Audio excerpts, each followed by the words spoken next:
Hey guys, Chico, he provides. Hope you're doing well. We're doing fabulous. This is a requested video. Sensible Living with Money Mom Dawn. In our conversations on between our two YouTube channels, and if you've never heard of her, go check her out. She's pretty awesome. She suggested that at some point I do a video on books that are changing our lives financially. That's what this video is. Thanks, Money Mom. So let me get started. Let me tell you a couple of books I've read that maybe haven't changed our lives but deserve honorable mention. Investment Mistakes Even Smart Investors Make and How to Avoid Them by Larry E. Swedroe. He comes up with 77 mistakes that investors make and how to avoid them. Mistake 59, having too many eggs in one basket. It's talking about diversification. Do you understand that you can be too conservative? Generally, the more risk, the more reward. The less risk, the less reward. So, being too conservative might prevent you from making the kind of income you need to make, the kind of money you need to make. And that was a big one with me. I'm naturally a little bit fearful and tend to be conservative, but with this stage of my life, getting a late start on a retirement plan, I need to take a little bit more risk than maybe I would otherwise. Honorable mention. Check it out. Great book. I believe I bought that at Half Price Books. Also a Half Price Books find. How to Make Your Money Last, The Indispensable Retirement Guide by Jane Bryant Quinn. Fabulous book. I maybe read it a little too early. I'm going to retire, if everything goes well, in about 9 years.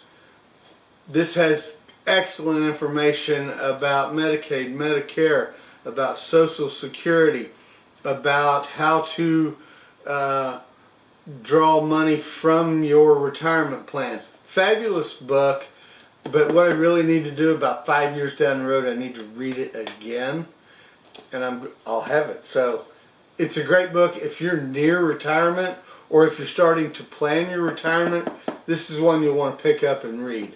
Glad I bought it. Let me get here with these. I don't have a lot of heroes, but John C. Bogle is one of my heroes. The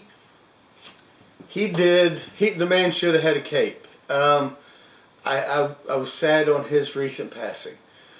But he changed the investment world, and he made it possible for guys like me to be able to invest. We all owe him a debt of gratitude.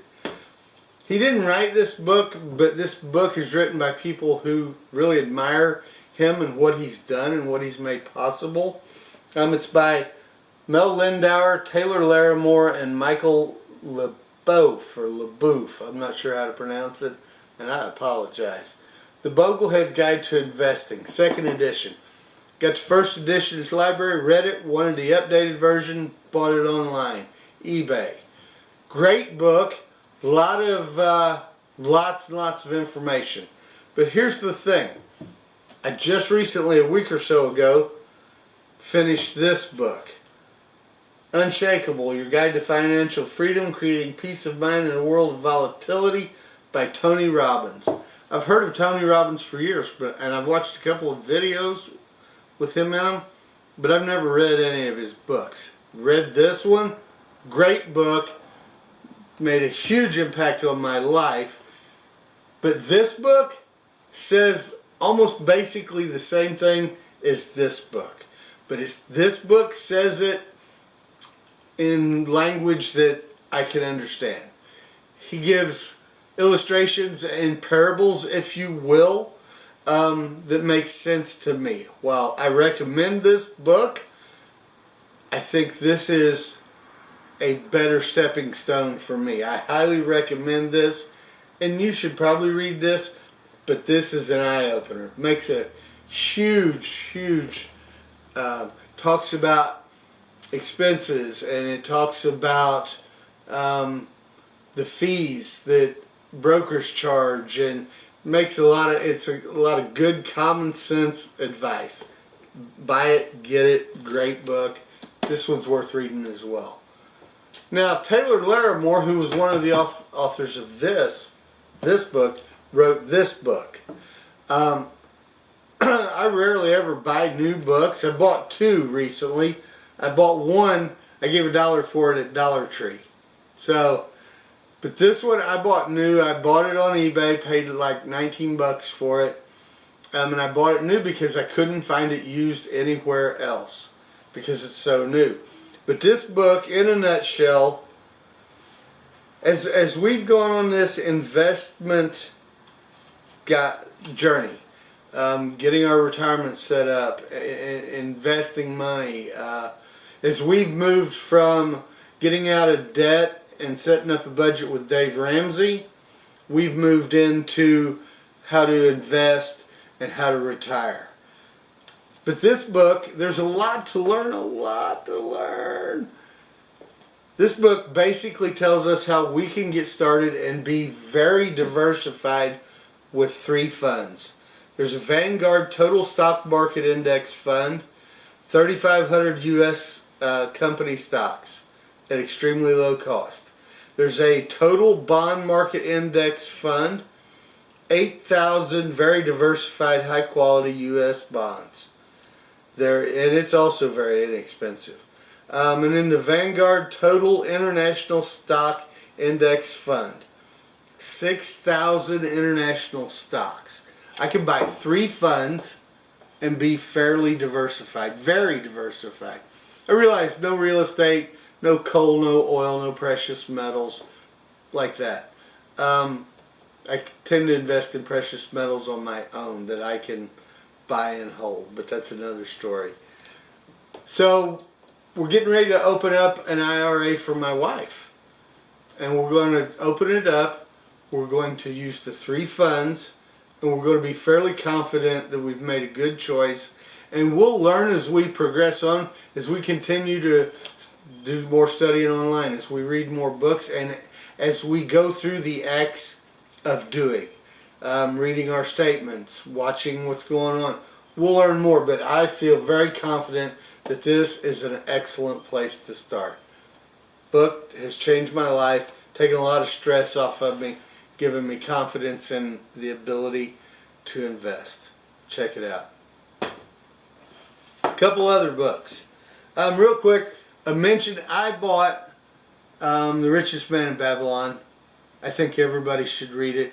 It was an eye-opener. Can't really give you a great synopsis because I bought it, I read it, and I loaned it out immediately. The Richest Man in Babylon. Great book. A couple others. Rich Dad, Poor Dad. I've heard of Robert T. Kiyosaki. I've seen him on talk shows. I've heard the title of the book. Never given it any consideration. Recently picked it up. My wife and I were going out of town. Stopped by Half Price Books. They had it for $3. Picked it up. I was able to finish it while we were out of town. Great book. But it talks about why teach financial literacy, mind your own business, the history of taxes and the power of corporations. It opened my eyes to the possibilities if you have a company. The tax implications if you can write off mileage. It opened my eyes to buying assets instead of buying something that's a drag, something that just sucks money out of your bank account, buying things that put money back into it. Fabulous book. I don't agree with everything that Mr. Kiyosaki says. I don't exactly see eye to eye with him on debt, but hey, I don't see eye to eye with my wife on every topic, and I love her completely.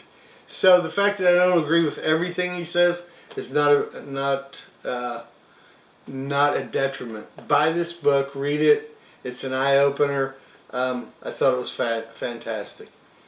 Another book, The Millionaire Next Door. I bought it because a lot of people much smarter than I am recommended that I buy it. A lot of great information, and in many ways it told me, give me confidence that I'm making some right decisions in how we buy cars, clothes, things like that, what we spend our money on, the middle class house that we live in, and investing. A lot of great information, but what really boggled my mind, what I did not expect out of this book, was that by reading it, I would become a better parent. We have 4 adult children, and sometimes we don't always make the best decisions regarding our children. But there's a chapter, Economic Outpatient Care. This chapter is entirely about what happens when parents give everything to their kids, or give them too much, or give them too much money. What happens? And in a nutshell, what this chapter tells you is that the children of the affluent who are given much of what they have wind up being less earners and less investors. They wind up earning less money, and they wind up investing less money, and hence they wind up with a poorer retirement. So, eye-opening, outpatient care. The next chapter, they're long chapters, but it's great information. Affirmative action, family style. It talks about how the millionaire next door, how their children are economically self-sufficient, and what the millionaire next door, what they did to make their children economically self-sufficient. So I learned a lot about how to buy clothes, how to buy cars. I learned a lot about how to spend money and how to save money, what to not spend money on. But the bottom line is this book opened my eyes how to be a better parent to our children. And in my mind, that's an absolute must. So, with my job, January, February, first couple of weeks of March, I'm in a tourism city. I work at a resort. That's our slow season. So I've had an opportunity to read a lot the last 3 months. Don't know about upcoming months, but I highly recommend these books, and more than just these books, I highly recommend reading. To quote Warren Buffett, read, read, read. Hope you guys like what we're doing. If you do, please give us a thumbs up. Share this video all around. And if you're not already a subscriber, we'd greatly appreciate it if you become one. Godspeed, guys.